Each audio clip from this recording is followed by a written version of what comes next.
Hello friends. आज हम लोग स्टार्ट करेंगे कोपॉलीमर्स। इनका कैरेक्टराइजेशन क्या होता है वो सारा डिटेल में चेक करना है हमको। तो वो सब कुछ हम लोग डिटेल में पढ़ेंगे, जैसे इनका आईआर एनएमआर कैरेक्टराइजेशन, उसके बाद टीजीए डीटीए डीएससी, ये सारा डिटेल में हमको इस यूनिट में पढ़ना है। लेकिन सबसे पहले हम लोग देखेंगे कि कोपॉलीमर्स क्या होता है। देखिए, पॉलीमर का मीनिंग तो आप सबको पता ही होगा। Polymer is nothing but the combination और addition of same type of monomers, तो उसको हम लोग बोलते हैं पॉलीमर। और को पॉलीमर का मतलब, अभी को मतलब डिफरेंट मोनोमर्स यहाँ पर ऐड हो जाएंगे। इसका मतलब एक टाइप का मोनोमर नहीं रहेगा, डिफरेंट टाइप के मोनोमर्स अगर उस पॉलीमर में दिखते हैं तो उसको हम लोग बोलेंगे को पॉलीमर्स। अभी फॉर एग्जांपल अगर हम लोग कंसिडर करें कि ए मतलब एक मोनोमर है और बी मतलब एक मोनोमर है,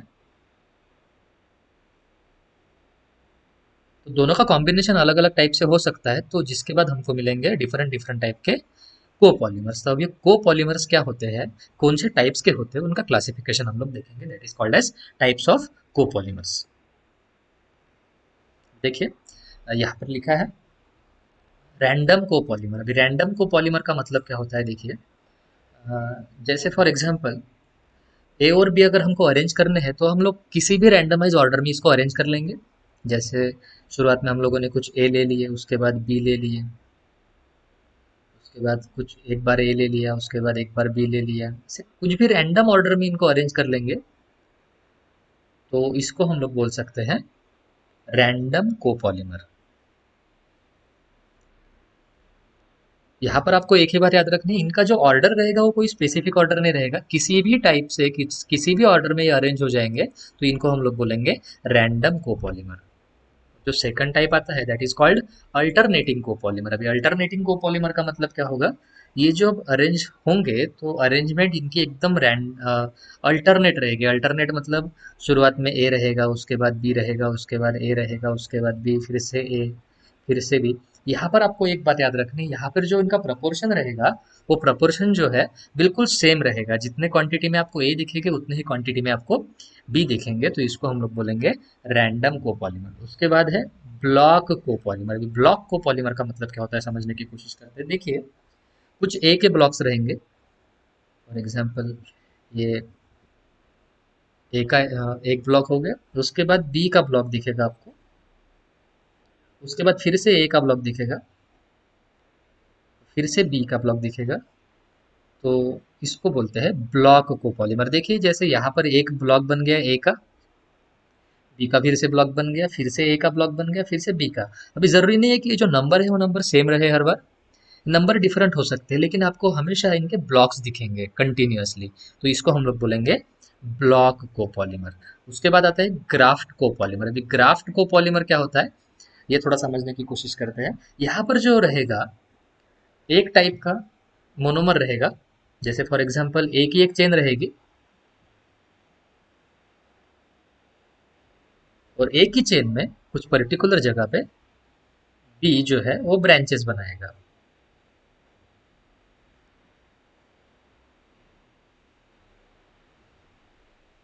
अभी यहाँ पर आपको देख रहा होगा कि ये जो मेन चेन है वो मेन चेन एक टाइप का पॉलीमर बना रहा है, और दूसरा पॉलीमर उस मेन चेन को ब्रांचेस बना रहा है। देखिए, यहाँ पर आपको ब्रांचेस में ए नहीं दिख रहा है और मेन चेन में आपको बी नहीं दिख रहा है, तो इस टाइप के जो पॉलीमर रहेगा उसको हम लोग बोलेंगे ग्राफ्ट को पॉलीमर। देखिए, यहाँ पर ए की मेन चेन है, उसमें ब्रांचेस बनाया है बी ने, तो इसको हम लोग बोलते हैं ग्राफ्ट कोपॉलीमर। तो ऐसे टोटल चार टाइप के कोपॉलीमर्स आपको याद रखने हैं। चार टाइप के कौन से हम लोग एक बार फिर से और लुक करके देख लेंगे। जो पहला है वो रैंडम कोपॉलीमर। रैंडम कोपॉलीमर में कोई ऑर्डर फिक्स नहीं रहेगा, कभी भी ए आएगा, कभी भी बी आएगा।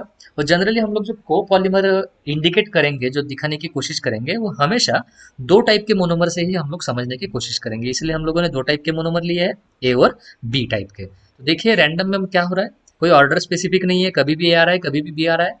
अल्टरनेटिंग में ऑर्डर फिक्स रहेगा, ए के बाद बी दिखेगा, बी के बाद ए दिखेगा, ए के बाद फिर से बी दिखेगा, तो इसको हम लोग बोलेंगे अल्टरनेटिंग कोपॉलीमर। ब्लॉक में जो है मोनोमर्स खुद के ब्लॉक बनाएंगे, मतलब ए का अगर ब्लॉक है तो कंटिन्यूसली ए दिखेंगे, बी का ब्लॉक बनेगा तो उसमें कंटिन्यूसली आपको बी दिखेगा।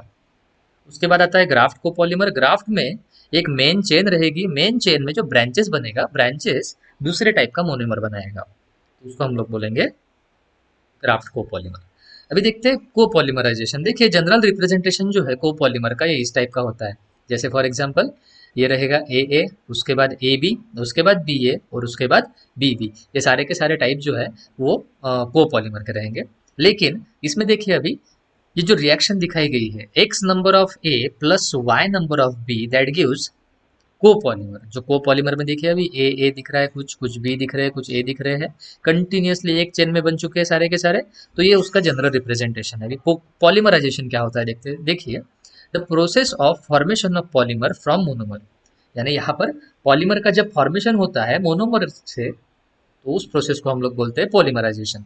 It can be defined as the union of two or more smaller और सिंपलर। देखिए ये क्या है, यूनियन है दो या फिर दो से ज्यादा छोटे या फिर सिंपल मॉलिक्यूल ऑफ सिमिलर और डिफरेंट टाइप। इसका मतलब ये सिमिलर टाइप के भी हो सकते हैं या फिर डिफरेंट टाइप के भी हो सकते हैं।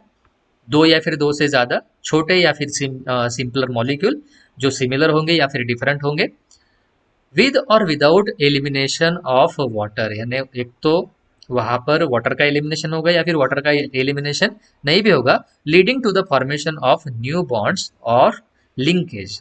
तो नए बॉन्ड बनेंगे या फिर लिंकेज बनेंगे, तो इस पूरी प्रोसेस को डिटेल में बोला जाता है पॉलीमर पॉलीमराइजेशन। इसका मतलब ये फॉर्मेशन है पॉलीमर का, और इसको डिफाइन करेंगे हम लोग, यूनियन है दो या फिर दो से ज्यादा स्मॉलर या फिर सिंपलर मॉलिक्यूल का ऑफ सिमिलर और डिफरेंट टाइप विद और विदाउट एलिमिनेशन ऑफ वाटर। इसका मतलब आपको ये एक बात बताने की जरूरत है, यहाँ पर एलिमिनेशन हो सकता है वाटर का या फिर नहीं भी हो सकता, तो उससे जो है फॉर्मेशन ऑफ न्यू बॉन्ड्स होता है, तो that is called as sorry bond या फिर लिंकेज। तो इस पूरी प्रोसीजर को हम लोग बोलते हैं पॉलीमराइजेशन। अभी देखते हैं को पॉलीमराइजेशन मतलब क्या होता है। सिमिलर जो नाम से ही दिख रहा है पॉलीमराइजेशन ही होगा, लेकिन को आ रहा है, को का मतलब यहाँ पर एक मोनोमर एक्स्ट्रा ऐड हो जाएगा। It is the process in which a mixture of two or more monomers, यानी मिक्सचर रहेगा दो या फिर दो से ज्यादा मोनोमर्स का, get polymerised to yield a product, यानी यहाँ पर एक प्रोडक्ट मिलेगा जिसमें दो या फिर दो से ज्यादा मोनोमर्स रहेंगे। It contains some unit of each type of monomer. इसका मतलब इसमें कुछ यूनिट रहेंगे हर एक टाइप के, यानी दोनों इसमें पार्टिसिपेट करेंगे। It is not always possible to make a polymer copolymer of any two or more monomers, यानी हर बार ये पॉसिबल नहीं होता कि हम लोग को पॉलीमर बनाए जो डिजायर्ड हमारे मोनोमर है दो या फिर दो से ज्यादा, तो हमेशा उनका पॉलीमराइजेशन हो जरूरी नहीं है। इसका मतलब उस टाइप का को पॉलीमर हमको हमेशा मिले ये भी जरूरी नहीं है। The rate of polymerization when two monomers A and B are co-polymerized is determined by the concentration of two monomers। देखिए यहाँ पर जिस रेट से इनका पॉलीमराइजेशन होगा, जब दो मोनोमर्स ए और बी हम लोग पॉलीमराइज करेंगे, को पॉलीमराइज करेंगे, तो ये डिपेंड करता है कंप्लीटली ए और बी के कॉन्सेंट्रेशंस के ऊपर। इसका मतलब इसका जो रेट रहेगा ए और बी के फॉर्मेशन का, ए और बी से को पॉलीमर फॉर्मेशन का, तो ये कंप्लीटली इन्हीं के कॉन्सेंट्रेशन के ऊपर डिपेंड करेगा। Monomers are randomly arranged in a polymer chain. In most of the cases, for copolymerization, four different proportional reactions can occur। अभी देखिए मोनोमर जो है वो रैंडमली अरेंज होते हैं पॉलीमर में, कोपॉलीमर की चेन में, in most of the cases. और जो कोपॉलीमराइजेशन होता है तो चार डिफरेंट टाइप के प्रोपोर्शनल रिएक्शन हो सकते हैं। चार डिफरेंट टाइप के प्रोपोर्शनल मतलब जो पहले हम लोगों ने डिस्कस किया था, चार डिफरेंट मतलब कौन से देखिए ए और बी के जो कॉम्बिनेशन बनते हैं वो कॉम्बिनेशन चार अलग अलग बनते हैं, वो देखते हैं हम लोग। जैसे फॉर एग्जांपल हम लोग ए और बी से वो पॉलीमर बना रहे हैं, तो पहली केस में ए और ए कंबाइन हो सकता है, दूसरी केस में ए और बी कंबाइन होगा, इसका मतलब ए ने बी के साथ बॉन्ड बनाया। तीसरी केस में बी जो है वो पहले आएगा, ए बाद में आएगा, और चौथी केस में दोनों बी रहेंगे। तो ऐसे चार डिफरेंट टाइप के जो प्रपोर्शंस है वो प्रपोर्शन पॉसिबल हो सकते हैं इस केस में। अभी देखते हैं सबसे पहला रैंडम कोपोलिमराइजेशन कैसे होता है। देखिए हम लोगों ने इसके टाइप देखे हैं, चार टाइप होते हैं पॉलीमर्स के। अब इनका कोपोलिमराइजेशन कैसे होता है वो देखते हैं। The general representation of copolymerisation it is as follows. अभी देखिए जो कोपोलिमराइजेशन का जनरल रिप्रेजेंटेशन हम लोग दिखाएंगे, X number of A plus Y number of B gives A A B A A, इसका मतलब copolymer.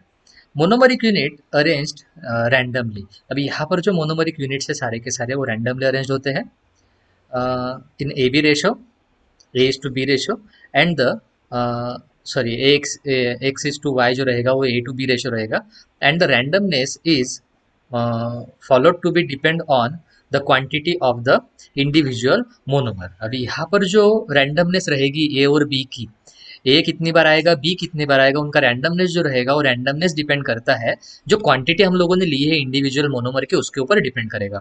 There amenability readiness to react for co-polymerization and polymerization mechanism used। अब यहाँ पर जो है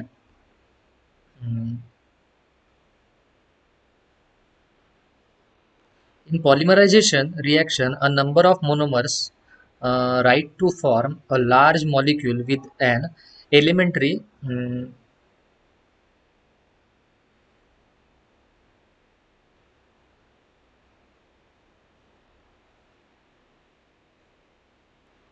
इसका मतलब ये होता है कि जब भी हम लोग कोई को पॉलीमराइजेशन करेंगे तो शुरुआत में हम लोग जो मॉलिक्यूल लेंगे उस उसका जो पॉलीमराइजेशन होता है जिस तरीके से होता है वही तरीका जो है वो कोपॉलीमराइजेशन फॉलो करेगा। फॉर एग्जांपल देखिए यहाँ पर n number of CH2 double bond CH2 लिए है।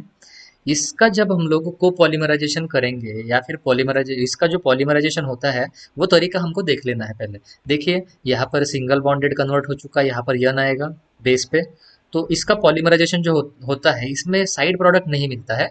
तो सेम मैकेनिज्म फॉलो होगा जब हम इसका को पॉलीमराइजेशन करेंगे किसी और मॉलिक्यूल के साथ। It will increase the time of yield as well as mean molecular weight of the polymer can be increased copolymer butadiene to styrene 3:1 the copolymer is represented. अभी देखिए यहाँ पर क्या बोला गया है, इसकी जो यील्ड है कोपॉलीमर के केस में इसकी टाइम ऑफ यील्ड जो है वो बढ़ जाएगा और उसका मॉलिक्यूलर वेट भी है थोड़ा सा बढ़ जाएगा, और उसका जो मॉलिक्यूलर वेट है वो हम लोग बढ़ा सकते हैं। फॉर एग्जाम्पल अगर हम लोग कोपॉलीमर लेते हैं ब्यूटाडाइन टू स्टाइरिन का तो उसका अगर रेशो हम लोग 3:1 लेते हैं तो इसका मॉलिक्यूलर वेट जो है वो ऑटोमेटिकली बढ़ जाएगा। इसका मतलब यहाँ पर दो चीज़ें हमको देखने को मिल रही है।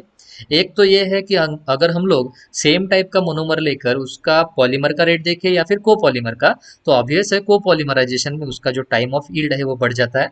और दूसरी बात, अगर हम उसका मॉलिक्यूलर वेट बढ़ाना चाहते हैं तो हमको उसका जो रेशो है वो रेशो चेंज करना पड़ेगा, तो उसका मॉलिक्यूलर वेट भी ऑटोमेटिकली बढ़ जाएगा। फॉर एग्जांपल अभी यहाँ पर देखिए पॉलीस्टाइरिन जो है सॉरी स्टाइरिन का हम लोग को पॉलीमराइजेशन कर रहे हैं ब्यूटाडाइन के साथ, तो रेशो लिया है 3:1, तो उसका को पॉलीमर हमको मिल जाएगा। तो इस केस में देखिए क्या होगा, ये जो डबल बॉन्ड दिख रहा है CH डबल बॉन्ड CH2 और एक इधर CH2 डबल बॉन्ड CH है, ये पहले खुद के साथ को पॉलीमराइज हो जाएगा और उस केस में उसके बाद में ये जो CH डबल बॉन्ड CH2 है वो ब्रेक होकर इसमें अटैच हो जाएगा। इसका मतलब यहाँ पर ज़्यादा यूनिट लगेंगे हमको इसके ब्यूटाडाइन के, और पॉलीस्टाइरिन स्टाइरिन के यूनिट्स हमको कम लगेंगे, तो इसलिए जो रेशो है वो रेशो अगर बढ़ा लेते हैं तो हमारा जो मॉलिक्यूलर वेट है वो मॉलिक्यूलर वेट भी बढ़ जाएगा। सेकंड देखते हैं हम लोग ब्लॉक कोपॉलीमर। अभी देखिए it is the linear copolymer, ये लीनियर कोपॉलीमर होता है जिसमें लॉन्ग चेन होती है एक मोनोमर की with other monomer in the polymer. इसका मतलब यहाँ पर एक लॉन्ग चेन रहेगी सबसे पहले एक मोनोमर की, उसके बाद दूसरे मोनोमर की भी लॉन्ग चेन होती है। जो सीक्वेंस रहेगा block of one monomer is followed by the sequence of block of the other in the polymer chain. इसका मतलब यहाँ पर सीक्वेंस फॉलो करेंगे, जैसे ब्लॉक बनते जाएंगे इनके तो एक मोनोमर के ब्लॉक के बाद दूसरे मोनोमर का ब्लॉक आएगा कंटिन्यूसली। ये जो मैक्रो मॉलिक्यूल होता है जो बनता है blocks of considerable length entirely of one type of monomer in the block copolymerization, that is AAA, BBB और CCC। अभी देखिए जो मैक्रोमोलिक्यूल बनेगा block of considerable length entity of one type of monomer in block copolymerisation. इसका मतलब अगर हम लोग ज़्यादा यूज़ कर रहे हैं तो ज़्यादा की केस में क्या हो जाएगा, पहले एक का बन जाएगा उसके बाद दूसरे का ब्लॉक बनेगा उसके बाद तीसरे का ब्लॉक बनेगा। Copolymer with different contamination of a block can be obtained. अभी देखिए यहाँ पर डिफरेंट टाइप के कंटेमिनेशन भी उसमें हो सकते हैं, तो उसके भी हमको यहाँ पर ब्लॉक मिल सकते हैं। अभी ब्लॉक को पॉलीमर कैसे बनता है वो देखते हैं। It can be prepared by following two methods. अभी जो पहली method, a second polymer can be polymerised on existing polymer chain. क्या कर सकते हैं हम लोग? सेकंड टाइप का जो पॉलीमर है उसका पॉलीमराइजेशन कर सकते हैं पहले पॉलीमर चेन बनने के बाद। Preform polymer chain could be contained with other polymer chain with the end of the functional group। अभी क्या हो सकता है, जो पहले से एक पॉलीमर चेन बनेगी उसमें दूसरा पॉलीमर की चेन रह सकती है जिसमें जो एंड रहेगा उस एंड में फंक्शनल ग्रुप प्रेजेंट रहेगी। अभी फंक्शनल ग्रुप प्रेजेंट रहने का एक फायदा होता है कि फंक्शनल ग्रुप अगर प्रेजेंट होता है तो फर्दर हम जो पॉलीमर की चेन है वो बढ़ा सकते हैं। इसका मीनिंग सिंपली यही है कि पहले एक पॉलीमर चेन बनेगी, उसके बाद उसके बाजू में एक दूसरे पॉलीमर की चेन बनना शुरू हो जाएगा, लेकिन यहाँ पर जो दूसरी पॉलीमर की चेन बन रही है उसके एंड में फंक्शनल ग्रुप प्रेजेंट रहेगा। The first process is carried out by means of stoichiometric polymerization. देखिए यहाँ पर स्टोइशियोमेट्रिक पॉलीमराइजेशन होगा, where except for internal chain termination. भी देखिए यहाँ पर क्या होता है, स्टोइशियोमेट्री रेशो में हम लोग पॉलीमराइजेशन करेंगे। इसका मतलब रेशो लेंगे, एक पर्टिकुलर फिक्स रेशो लेंगे, जैसे फॉर एग्जांपल 1:2, 1:3 वगैरह। लेकिन यहाँ पर सिर्फ एक ही बात हमको याद रखनी है, यहाँ पर हम लोग चेन टर्मिनेशन नहीं करते हैं। इसका मतलब उसको टर्मिनेट नहीं होने देना है, वो एक्टिव रहेगा। The chain length can be determined arbitrarily by means ratio of monomer to the inhibitor. अभी यहाँ पर क्या होगा, जो चेन लेंथ है वो चेन लेंथ हम लोग अपने हिसाब से डिसाइड कर सकते हैं जब हम उसमें सॉरी, जो मोनोमर है मोनोमर का इनिशिएटर जो यूज करेंगे उसके ऊपर डिपेंड करेगा कि चेन लेंथ कितनी रहेगी। फॉर एग्जांपल अगर हम लोग कम इनिशिएटर डालते हैं तो कम मोनोमर्स एक्टिव हो जाएंगे, तो उनका जो पॉलीमराइजेशन कंटिन्यू होगा वो ज़्यादा देर तक चलेगा। इसका मतलब उसमें लेंथ ज़्यादा रहेगी। और अगर हम लोग इनिशिएटर ज़्यादा डालते हैं तो ज़्यादा मोनोमर एक्टिव हो जाएंगे, तो उनकी लेंथ ज़्यादा नहीं बढ़ पाएगी। ये किस तरीके का होता है हम लोग थोड़ा समझने की कोशिश करते हैं। फॉर एग्जाम्पल अगर हम लोग थोड़ा इसका एग्जाम्पल कंसिडर करके देखते हैं, अगर हम लोग 10 लकड़ियाँ लेते हैं, 10 लकड़ियाँ समझ लीजिए, 5 लकड़ियाँ ली हम लोगों ने, ये 5 लकड़ियाँ मतलब मोनोमर है।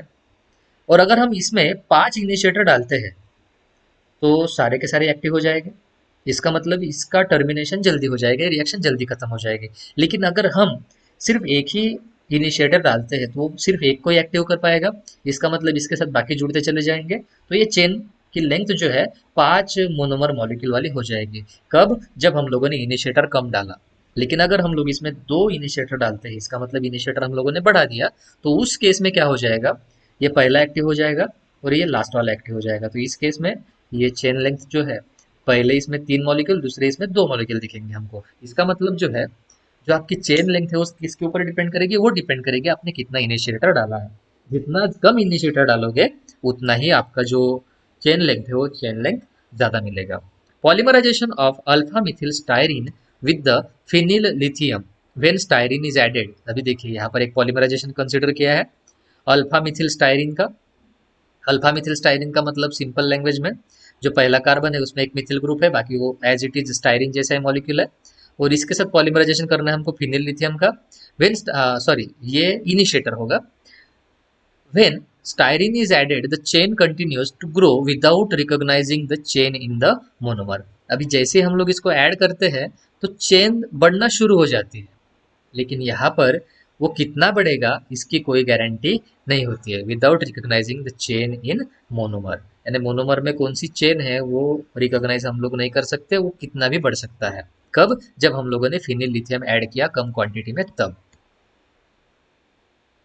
देख सकते हैं यहाँ पर हम लोग, ये फिनिल लिथियम है, ये CH2 double bond C CH3 है, ये बॉन्ड ब्रेक हो जाएगा और ये लिथियम उस साइड में चला जाएगा और ये फिनिल जो है वो CH2 को अटैच हो जाएगा। तो देखिए इस टाइप का हमको मोनोमर मिलेगा। लेकिन यहाँ पर लिथियम के ऊपर पॉजिटिव चार्ज है तो ये कार्बन जो है निगेटिव चार्ज वाला होगा। अब ये फिर से ये पॉली स्टाइरिन के ऊपर, जो मिथिल स्टाइरिन है अल्फा मिथिल स्टाइरिन, उसके ऊपर फिर से अटैच होगा, तो ये फिर से कंटिन्यूसली चेन बढ़ती चली जाएगी। और उसके बाद में इसमें डाला है आइसोप्रीन, यानी पहले तो उसकी चेन बढ़ने थी, उसके बाद उसमें आइसोप्रीन डाला गया, तो तब जाके ये होगा अल्फा मिथिल स्टाइरिन, पॉलीस्टाइरिन हो गया।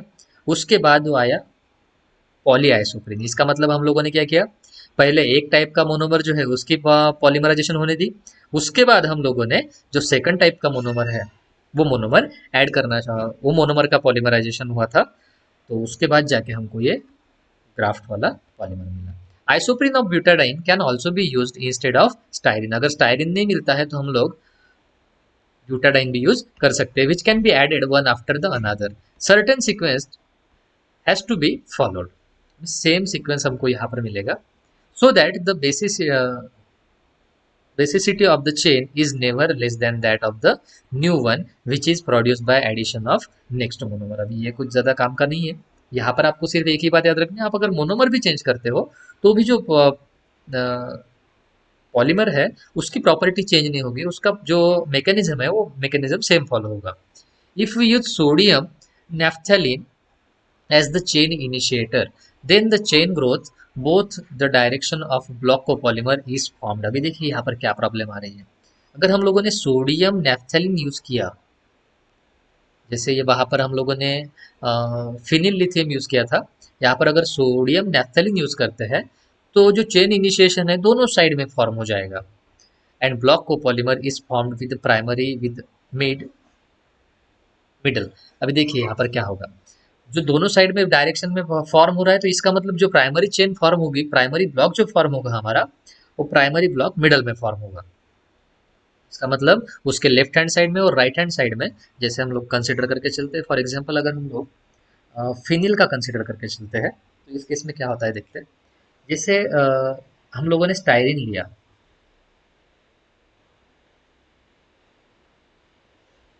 इसका अगर हम लोग पॉलीमराइजेशन कर रहे हैं तो अगर हम लोगों ने नेफ्थाइल सोडियम नेफ्थेलिन अगर यूज करते हैं, सोडियम नेफ्थेलिन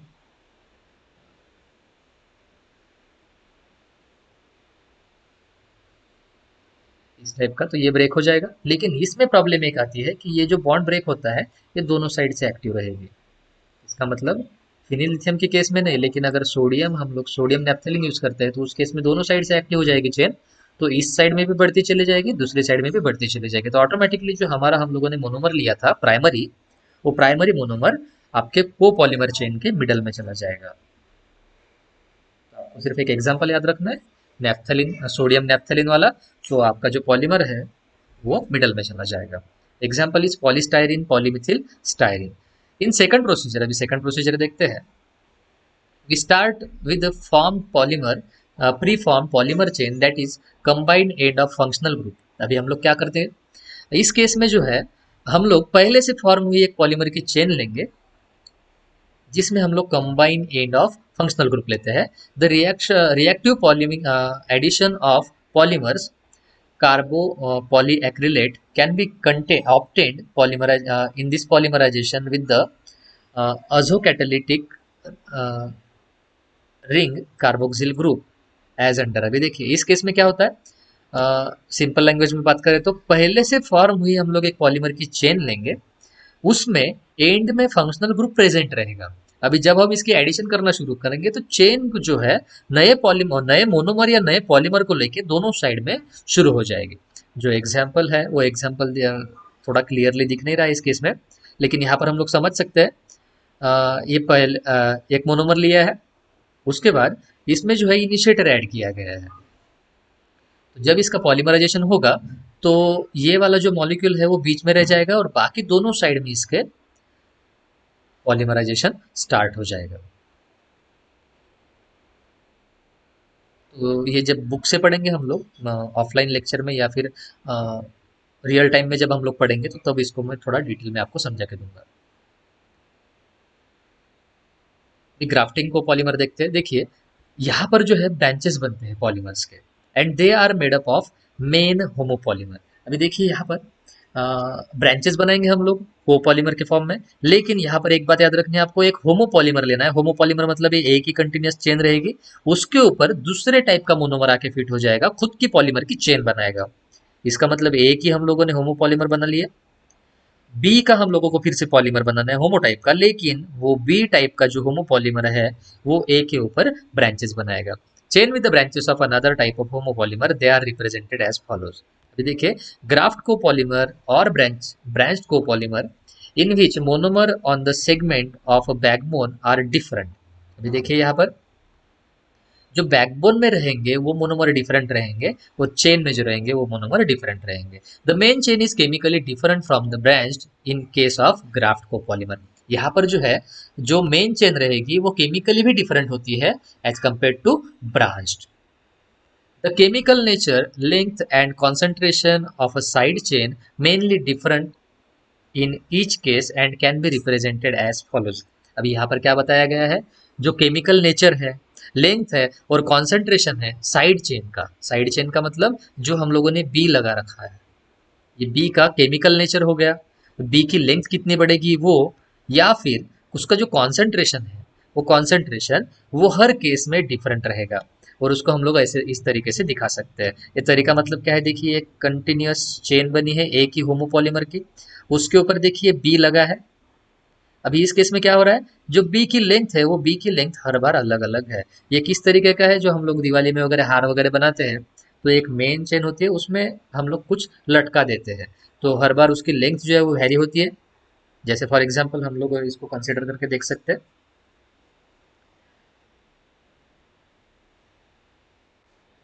जैसे ये होमोपॉलीमर हो गया, उसके ऊपर हम लोग एक चेन बना रहे हैं, ब्रांचेस बना रहे हैं सॉरी।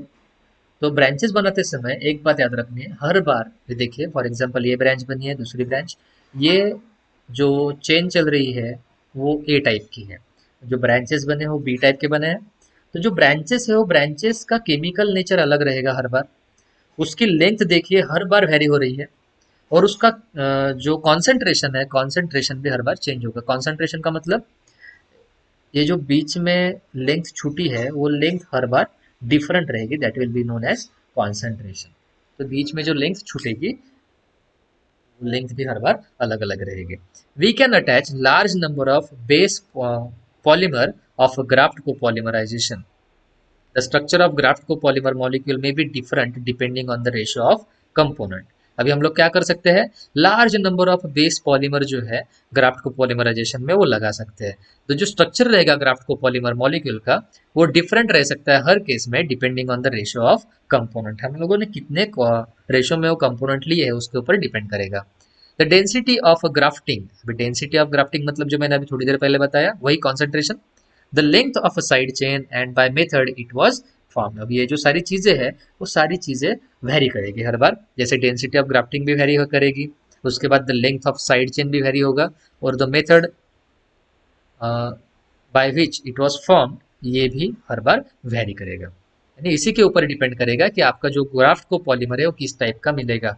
ऐसा जरूरी नहीं है कि हर बार हमको सेम लेंथ मिलेगी साइड चेन की, हर बार हमको डेंसिटी ऑफ ग्राफ्टिंग जो है वो हर बार सेम मिलेगी, जरूरी नहीं है। वो डिपेंड करेगा कि मेथड आपने कौन सी यूज की है। मेथड भी सेम यूज करने के बाद, सेम कंडीशन मेंटेन करने के बावजूद आपका जो ग्राफ्ट को पॉलीमर है वो हमेशा अलग अलग टाइप का फॉर्म होगा। तो देखते हैं methods of preparation of graft copolymer, ये कैसे बना सकते हैं। It is unique method which is used to modify the properties of the base polymer and variety of new properties can be imparted. अभी देखिए यहाँ पर क्या बात की गई है, एक यूनिक मेथड है, इसका मतलब ये एक्चुअल पॉलीमराइजेशन नहीं है। इसमें हम क्या करते हैं, इसमें हम लोग जो पहला पॉलीमर होता है वो पहले पॉलीमर की कुछ प्रॉपर्टीज हम लोग मॉडिफाई कर सकते हैं, और नए वेराइटीज ऑफ प्रॉपर्टीज जो है उसमें इम्पार्ट कर सकते हैं। फॉर एग्जाम्पल ये कैसे काम करता है थोड़ा समझने की कोशिश करते हैं हम लोग। फॉर एग्जाम्पल समझ के चलते हैं, ये एक चेन बनी है, इस चेन की कुछ पर्टिकुलर प्रॉपर्टीज होगी, लेकिन ये प्रॉपर्टीज अगर हमको चेंज करना है तो हम क्या कर सकते हैं, तो हम इसमें कुछ ग्राफ्टिंग कर देंगे। ग्राफ्टिंग करने की वजह से जो है ये इसकी जो एक्चुअल प्रॉपर्टीज थी वो एक्चुअल प्रॉपर्टीज टोटली चेंज हो जाएगी। फॉर एग्जाम्पल ये समझ के चलिए एक बेल्ट है या फिर रस्सी है, ये रस्सी हमारे किसी काम में नहीं आ रही है, लेकिन अगर इसके ऊपर हम लोग कीलें ठोक देते हैं तो इसकी टोटल प्रॉपर्टी जो है प्रॉपर्टी चेंज हो जाएगी। अगर इसको हवा में झटक भी दे, किसी को लग भी जाए तो उसको बहुत ज़्यादा जख्मी कर सकते हैं, जो पहली रस्सी नहीं कर सकती थी। इसका मतलब इसकी टोटल प्रॉपर्टीज हम लोगों ने नए कुछ इंट्रोड्यूस हो चुके हैं। इसका मतलब पहले तो ये पॉलीमर ही था, लेकिन उसके बाद हम लोगों ने इसमें ग्राफ्टिंग की तो ये को पॉलीमर बन गया।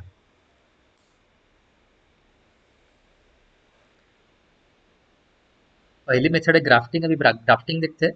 Through chain transfer a base polymer polyacryl nitrile is dissolve in a monomer such as styrene and then initiator is added. देखिए पहले हम लोग क्या करेंगे, ग्राफ्टिंग करने के लिए एक चेन ट्रांसफर मेथड यूज करेंगे। इसमें क्या करते हैं हम लोग, एक बेस पॉलीमर लेते हैं। देखिए मोनोमर नहीं लिया है इस केस में, हम लोगों ने पहले ही पॉलीमर लिया है जो पहले से बन चुका है।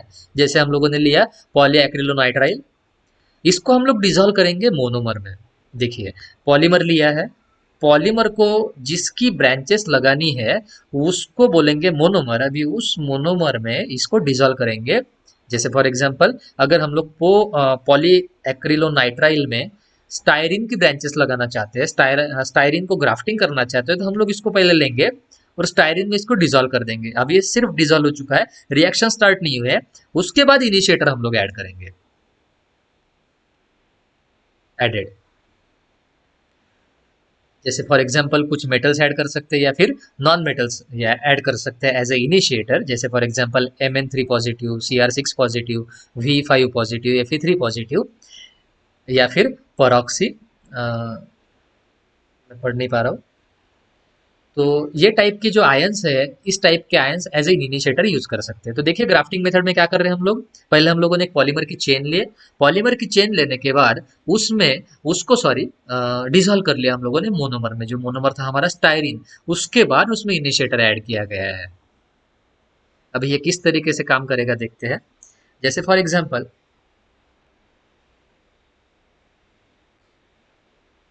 ये मिल्क है, ये मिल्क हमारा पॉलीमर है। लेकिन अगर इसको कोपॉलीमर बनाना है ग्राफ्टिंग करके, तो हमको इसमें ऐड करनी है शुगर। शुगर ऐड करने तो ये हो गया हमारा दूसरा मोनोमर। तो हम लोग क्या करेंगे, पहले मिल्क में शुगर डालेंगे। शुगर डालने के बाद भी शुगर डिजोल्व नहीं होगी, इसका मतलब दोनों की रिएक्शन नहीं होगी। तो इसमें हमको डालना पड़ेगा इनिशिएटर, जो इनिशिएटर हमारा होगा हीट। देखिए पॉलीमर को मोनोमर में डिजोल्व किया, उसके बाद उसमें इनिशिएटर डाला, तब जाके रिएक्शन हुई है। पहला पॉलीमर लिया मिल्क, उसमें डाला शुगर, डिजोल्व नहीं होते तो हम लोगों ने इनिशिएटर डाला हीट। इस तरीके से आप इस रिएक्शन को याद रख सकते हो, that is called as grafting. तो जो इनिशिएटर इसमें यूज करेंगे मेटल्स भी हो सकते हैं या फिर नॉन मेटल्स भी हो सकते हैं। जैसे देखिए यहाँ पर पॉलीएक्रिलोनाइट्राइल फॉर एग्जांपल, अभी दूसरा केस लिया है। ये पूरा का पूरा जो मॉलिक्यूल है, देखिए ईस्टर दिख रहा है हमको, पॉली ईस्टर है ये। इसमें इनिशिएटर ऐड करेंगे तो इनिशिएटर क्या करेगा, इनिशिएटर है लास्ट वाले जो मॉलिक्यूल्स रहेंगे उनको एक्टिव कर देगा। तो फिर इसमें हम लोग स्टायरिन ऐड करेंगे। स्टायरिन ऐड होने के बाद स्टायरिन है कुछ पर्टिकुलर जगह पे जाके अटैच हो जाएगा। तो देखिए स्टायरिन की जो चेन है वो कंटिन्यूस चेन बनती चली गई है बाजू में, यानी मेन चेन को उसने डिस्टर्ब नहीं किया, सिर्फ कहीं कहीं उसने खुद के ब्रांचेस बनाना शुरू कर दिया। तो इस टाइप से जो है हमारा जो मॉलिक्यूल है वो फॉर्म हो सकता है। In polybutadiene the effect is more pronounced. अभी देखिए पॉलीब्यूटाडाइन में हमको ये ज्यादा इफेक्टिव दिखता है। And in this chain the hydrogen atom of CH2 group is more labile due to the effect of the neighbouring double bond. अभी देखिए यहाँ पर क्या होता है, इस केस में क्या होता है, जो हाइड्रोजन एटम होता है CH2 का, ये ज्यादा लायबल होता है, ज्यादा रिएक्टिव होता है। क्योंकि इसमें क्या होता है, जो नेबरिंग ग्रुप में डबल बॉन्ड है, उस डबल बॉन्ड की वजह से ये हाइड्रोजन इजीली जा सकता है and can be easily attacked by free radicals. तो इजीली उसके ऊपर फ्री रेडिकल का अटैक हो सकता है। Polybutadiene can undergo chain transfer reaction. देखिए अभी पॉलीब्यूटाडाइन में चेन ट्रांसफर रिएक्शन भी हो सकती है। And polystyrene can be grafted on to butadiene. देखिए जो पॉलीस्टाइरिन है फिर पॉलीब्यूटाडाइन के ऊपर भी हम लोग आराम से उसकी चेन बना सकते हैं। देखिए फॉर एग्जांपल ये हो गया हमारा पॉलीब्यूटाडाइन।